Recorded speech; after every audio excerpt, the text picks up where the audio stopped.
How to withdraw money from your Prizepicks to Cash App.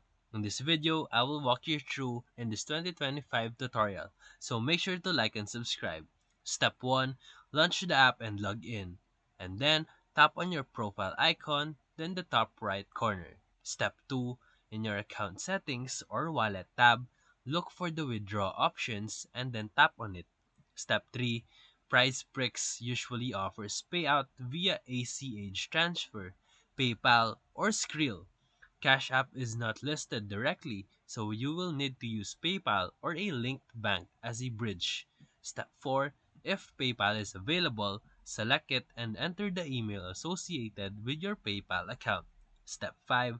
Once the funds hit your PayPal, open the Cash App and then tap Add Cash and link the same bank or your debit card you used in PayPal. And then transfer your balance from PayPal into your Cash App.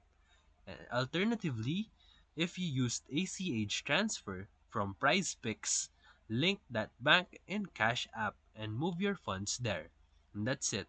So if this video helped you, feel free to like and subscribe for more videos. Thank you for watching.